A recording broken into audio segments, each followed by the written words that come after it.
हिंदी साहित्य संपूर्ण घटना चक्र क्विक रिवीजन विद आरती शर्मा। दोस्तों, आपको मेरा चैनल पसंद आए तो इसे शेयर करें, लाइक करें, सब्सक्राइब करें। साथ ही साथ मेरी वीडियोस के अगले नोटिफिकेशंस को पाने के लिए बेल आइकन को प्रेस करें। दोस्तों, आज हम करेंगे नया विषय कहानी। तो चलिए देखते हैं घटना चक्र का पार्ट 62 यानी 62। अगले प्रश्न पर ध्यान देंगे, गौर करना जरा। शुरू करते हैं दोस्तों। कहानी और कहानीकार की दृष्टि से, किसकी दृष्टि से? कहानी और कहानीकार की दृष्टि से एक युग्म कैसा है? अशुद्ध है। ठीक है, कहानी और कहानीकार की दृष्टि से एक युग्म अशुद्ध है। ठीक है, वो युग्म कौन सा है? तो ऑप्शन डी। ठीक है, तो ठेस। ठीक, ठेस जैनेंद्र की कहानी नहीं है। ठीक है, किसकी कहानी है? ठेस कहानी है किसकी? फणीश्वरनाथ रेणु की। ठीक है, ठेस कहानी किसकी है? फणीश्वरनाथ रेणु की कहानी है ठेस। ठीक है, इनके अलावा भी देख लेते हैं। वापसी किसकी है? उषा प्रियंवदा की कहानी है वापसी। एक है जयदौल किसकी कहानी है? अज्ञे की। इसके बाद है दोस्तों यही सच है किसकी कहानी है? ये मन्नू भंडारी की। ठीक है, तो यहाँ पर कुछ कहानियां हैं आपके सामने, आपको पता होनी चाहिए। ठेस किसकी है? फणीश्वरनाथ रेणु की। ठीक, अगला प्रश्न है दोस्तों, इनमें से कौन सी हिंदी की पहली कहानी मानी जाती है? तो ऑप्शन ए इंदुमती हिंदी की पहली कहानी मानी जाती है। ठीक है, गौर से सुनेंगे, यहाँ पर व्याख्या है, गौर करना जरा। भारतेंदु युग में कहानियां नहीं लिखी गईं। ठीक है, भारतेंदु युग जो था दोस्तों, उसमें कहानियां नहीं लिखी गईं। ठीक है, कुछ कथात्मक शैली के निबंध अवश्य लिखे गए थे, यानी कहानियां जो थी वो भारतेंदु युग में नहीं मिलती, निबंध मिलते हैं, वो भी किसमें? कथात्मक शैली में। ठीक है, जो पढ़ने में अत्यंत रोचक थे। कैसे थे? अत्यंत रोचक निबंध थे। कहानियों का विकास किसका? कहानियों का विकास आलोच्य युग यानी द्विवेदी युग में हुआ। ठीक है, कहानियों का विकास किसमें हुआ? आलोच्य युग यानी द्विवेदी युग में हुआ। ठीक है, फिर है सरस्वती 1900। ठीक है, सरस्वती पत्रिका की बात हो रही है दोस्तों। 1900 में आई सरस्वती पत्रिका। ठीक है, इसके प्रकाशन के साथ ही हिंदी कहानी का जन्म मान्य है। ठीक है, यानी हिंदी कहानी का जन्म कब होता है? सरस्वती पत्रिका के जन्म के साथ। ठीक है, प्रकाशन के साथ। फिर है दोस्तों किशोरी लाल गोस्वामी की इंदुमती कहानी किसकी थी? किशोरी लाल गोस्वामी की। ठीक है, सरस्वती पत्रिका में 1900 ईस्वी में इलाहाबाद से प्रकाशित हुई। कहाँ से? इलाहाबाद से प्रकाशित हुई थी 1900 में सरस्वती पत्रिका में। ठीक है, यह शेक्सपियर की टेम्पेस्ट। शेक्सपियर के बारे में आपने सुना होगा, तो शेक्सपियर के टेम्पेस्ट नाटक के आधार पर लिखी गई कहानी है। ठीक है, किसके आधार पर लिखी गई कहानी है ये? इंदुमती शेक्सपियर के टेम्पेस्ट नाटक के आधार पर। इसी वर्ष यानी 1900 में ही सुदर्शन में माधव प्रसाद मिश्र की मन की चंचलता कहानी, कौन सी? मन की चंचलता कहानी प्रकाशित हुई। ठीक है, 1902 ईस्वी में। कब? 1902 ईस्वी में सरस्वती में भगवान दीन बीए की, किसकी? भगवान दीन बीए की प्लेग की चुड़ैल कहानी प्रकाशित हुई। ठीक है, यह वास्तविक परिस्थिति का, कैसा? वास्तविक परिस्थिति का चित्र प्रस्तुत करने वाली रचना है। ठीक है, आगे देखते हैं, गौर करेंगे। सरस्वती में ही रामचंद्र शुक्ल की, सरस्वती में ही रामचंद्र शुक्ल की 11 वर्ष का समय, 11 वर्ष का समय कहानी 1903 में, कब 1903 में, और बंग महिला की दुलाई वाली। देखो 11 वर्ष का समय कहानी किसकी थी, रामचंद्र शुक्ल की, जो कि 1903 में सरस्वती में प्रकाशित हुई। और वहीं बंग महिला की दुलाई वाली, राजबाला घोष नाम है जिन्हें हम बंग महिला के नाम से जानते हैं, तो उनकी कहानी दुलाई वाली 1907 में, कब 1907 में प्रकाशित हुई, किसमें, सरस्वती पत्रिका में। ठीक है, अतः इस आधार पर यह कहा जा सकता है कि इंदुमती हिंदी की पहली कहानी है। ठीक है, तो आपसे प्रश्न पूछा जाएगा कि हिंदी में पहली कहानी कौन सी है जो सरस्वती पत्रिका में प्रकाशित हुई, तो आप बताएंगे किशोरीलाल गोस्वामी की इंदुमती। ठीक है, अन्य महत्वपूर्ण तथ्य भी देख लेते हैं। अन्य महत्वपूर्ण तथ्य गौर करेंगे। 1909 ईस्वी में वृंदावन लाल वर्मा ने राखी बंध भाई लिखकर ऐतिहासिक कहानियों की परंपरा को जन्म दिया। किसको जन्म दिया, ऐतिहासिक कहानी की परंपरा को जन्म दिया। किसने, 1909 ईस्वी में वृंदावन लाल वर्मा ने राखी बंध भाई लिखकर। ठीक है, तो आपसे पूछा जाएगा राखी बंध भाई कहानी किसकी है, तो आप बोलेंगे वृंदावन लाल वर्मा की। ठीक है, और कैसी है ये, ऐतिहासिक कहानी है। कब रची गई, 1909 में रची गई। ठीक है, और 1909 ईस्वी में ही काशी से इंदु का प्रकाशन हुआ। किसका, इंदु का प्रकाशन हुआ। इसमें जयशंकर प्रसाद की भावात्मक कहानियां प्रकाशित हुई। ठीक है, तो इंदु पत्रिका की बात हो रही है, पत्रिका जो थी समाचार पत्र या पत्रिका इंदु। ठीक है, काशी से प्रकाशित हुआ, कब, 1909 में, जिसमें भावात्मक कहानियां किसकी, जयशंकर प्रसाद की प्रकाशित हुई। ठीक है, इन कहानियों का संग्रह छाया यानी 1912 नाम से प्रकाशित हुआ, और इन सभी कहानियों का जो एक संग्रह आया, ठीक है, वो 1912 में छाया नाम से प्रकाशित हुआ। तो छाया क्या है, तो आप बताएंगे कि एक कहानी संग्रह है। ठीक है, इसके बाद है दोस्तों अगला प्रश्न, गौर करें। इंदुमती कहानी के लेखक कौन हैं, तो इंदुमती कहानी के लेखक हैं दोस्तों ऑप्शन बी, किशोरीलाल गोस्वामी। किशोरीलाल गोस्वामी की कहानी है इंदुमती, अभी हमने जस्ट पढ़ा। अगला प्रश्न है दोस्तों, इंदुमती किसकी छाया मानी जाती है, तो इंदुमती मानी जाती है दोस्तों किसकी, टेम्पेस्ट की। ठीक है, टेम्पेस्ट की छाया मानी जाती है इंदुमती।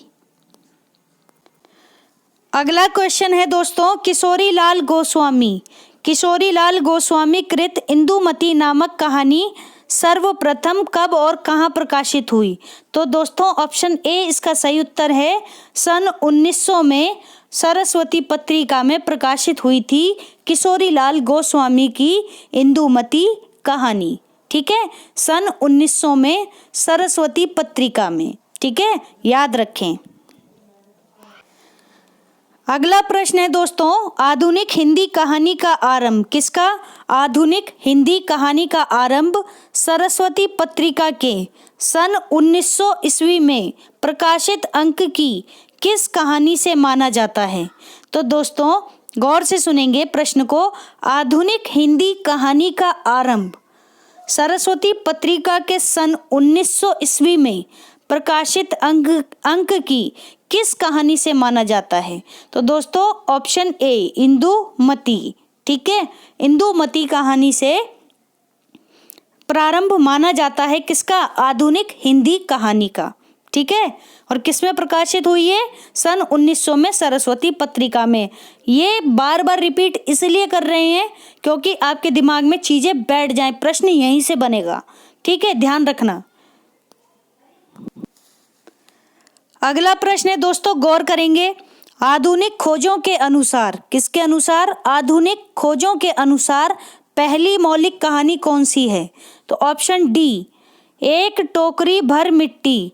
एक टोकरी भर मिट्टी आधुनिक खोजों के अनुसार पहली मौलिक कहानी है। शब्द पर ध्यान देंगे, पहली मौलिक कहानी, ठीक है। जो इससे पहले इंदुमती थी वो किसके आधार पर थी?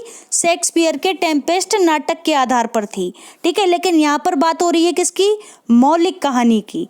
तो एक टोकरी भर मिट्टी क्या है? मौलिक कहानी है आधुनिक खोजों के अनुसार।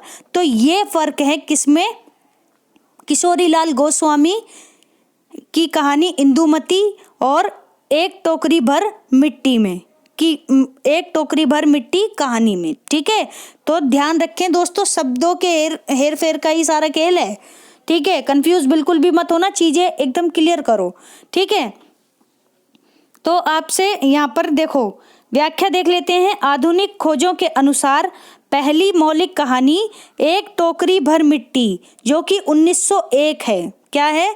1901 है, जिसके लेखक कौन है? माधवराव सप्रे। माधवराव सप्रे की कहानी है क्या? एक टोकरी भर मिट्टी। कब आई है? 1901 में आई, ठीक है। इससे पहले कौन सी छपी थी? लेकिन वो मौलिक नहीं थी, तो कौन सी थी? इंदुमती, ठीक है। मौलिक कहानी कौन सी थी? मौलिक कहानी मानी गई है कौन सी? अभी हम पढ़ रहे हैं एक टोकरी भर मिट्टी, ठीक है। अन्य महत्वपूर्ण तथ्य है, गौर करेंगे। प्रयाग से निकलने वाली प्रसिद्ध मासिक पत्रिका सरस्वती के पहले अंक कौन से? 1900 ईस्वी से आधुनिक हिंदी कहानी का जन्म होता है। तो आपसे पूछा जाएगा कि आधुनिक हिंदी कहानी का जन्म किससे होता है? तो आप बताएंगे सरस्वती के पहले अंक 1900 ईस्वी से। और ये कहाँ से निकली थी मासिक पत्रिका? पहली बात तो ये पत्रिका कैसी थी? मासिक थी। कहाँ से निकली थी? प्रयाग से, ठीक है, जिसको हम इलाहाबाद के नाम से भी जानते हैं। फिर है नई खोजों के आधार पर यह सिद्ध हो गया कि शुक्ल जी की कहानी, आचार्य रामचंद्र शुक्ल जी की कहानी 11 वर्ष का समय के पहले ही सन 1901 में एक टोकरी भर मिट्टी नामक कहानी छत्तीसगढ़ मित्र, कौन सी? छत्तीसगढ़ मित्र नामक मासिक पत्रिका में छपी थी। तो एक टोकरी भर मिट्टी कब छपी? 1901 में। किस में छपी? छत्तीसगढ़ मित्र नामक मासिक पत्रिका में, ठीक है। अगला प्रश्न है दोस्तों, गौर करेंगे। हत्या नामक कहानी के लेखक कौन हैं? तो ऑप्शन बी, जैनेन्द्र कुमार की कहानी है हत्या, ठीक है। व्याख्या देख लेते हैं। हत्या नामक कहानी के लेखक जैनेन्द्र कुमार हैं। कौन है? जैनेन्द्र कुमार की कहानी है हत्या। उनकी अन्य प्रमुख कहानियों को भी देख लेते हैं। कौन कौन सी हैं उनकी कहानियाँ? खेल, अपना अपना भाग्य, वातायन, बाहुबली, नीलम देश की राजकन्या। इस पर गौर करना जरा। नीलम देश की राजकन्या किसकी है? ये भी जैनेन्द्र की है, ठीक है। फिर है ध्रुव यात्रा, फिर है दो चिड़िया, फिर है पाजेब, फिर है एक दिन आदि, ठीक है। कौन कौन सी? खेल, अपना अपना भाग्य, वातायन, बाहुबली, नीलम देश की राजकन्या, ध्रुव यात्रा, दो चिड़िया, पाजेब, एक दिन आदि। इनकी कहानियों का मुख्य विषय क्या है? नारी है, ठीक है। इनकी कहानियों का मुख्य विषय नारी है, ठीक है। ध्यान रखना दोस्तों। अगला प्रश्न है, गौर करेंगे। निम्नांकित में मनोविश्लेषण प्रधान कथाकार कौन नहीं है? गौर करेंगे, इनमें से मनोविश्लेषण प्रधान कथाकार कौन नहीं है? तो ऑप्शन सी, सुदर्शन एक मनोविश्लेषण प्रधान कथाकार नहीं है, ठीक है। अगला प्रश्न है दोस्तों, व्याख्या है, गौर से देखेंगे पिछले प्रश्न की। गौर करना जरा। सुदर्शन मनोविश्लेषण प्रधान कथाकार नहीं है। सुदर्शन मनोविश्लेषण प्रधान कथाकार नहीं है, जबकि ईला चंद्र जोशी अज्ञेय तथा जैनेन्द्र मनोविश्लेषण प्रधान उपन्यासकार कथाकार हैं। फिर से सुनेंगे, रिपीट कर रही हूँ दोस्तों। सुदर्शन मनोविश्लेषण प्रधान कथाकार नहीं है, जबकि ईलाचंद्र जोशी, अज्ञेय और जैनेन्द्र ये सभी कौन हैं? मनोविश्लेषण प्रधान उपन्यासकार और कथाकार हैं। ठीक है।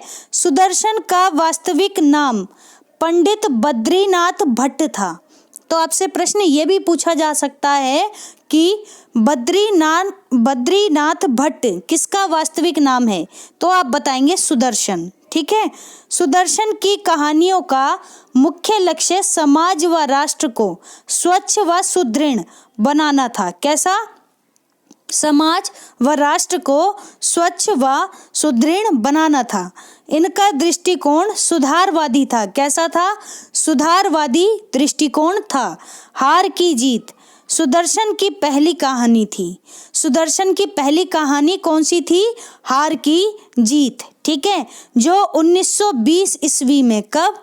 1920 ईस्वी में सरस्वती पत्रिका में प्रकाशित हुई। लाहौर की उर्दू पत्रिका, कौन सी? लाहौर की उर्दू पत्रिका हजार दास्तां में इनकी अनेक कहानियां प्रकाशित हुई। ठीक है। लाहौर की उर्दू पत्रिका हजार दास्तां में एक उर्दू पत्रिका थी लाहौर में। क्या नाम था उसका? हजार दास्तां। ठीक है। इनकी अनेक कहानियां प्रकाशित हुई। इनकी प्रमुख रचनाएं सच का सौदा, अठन्नी का चोर, साइकिल की सवारी। सच का सौदा, अठन्नी का चोर, साइकिल की सवारी, तीर्थ यात्रा, पत्थरों का सौदागर और पृथ्वी वल्लभ। फिर से सुनेंगे। सच का सौदा, अठन्नी का चोर, साइकिल की सवारी, तीर्थ यात्रा, पत्थरों का सौदागर और पृथ्वी वल्लभ आदि हैं। ठीक है। तो ये कुछ व्याख्या आपके सामने है दोस्तों, इम्पोर्टेंट है, इसको जरूर पढ़ लें। तो दोस्तों हमारा आज का ये वीडियो यहीं समाप्त होता है। Thanks for watching. अगर आपको मेरे वीडियोस पसंद आ रहे हैं तो इन्हें लाइक करें, शेयर करें, सब्सक्राइब करें और मेरे वीडियोस के अगले नोटिफिकेशंस को पाने के लिए बेल आइकन को प्रेस करें। धन्यवाद दोस्तों।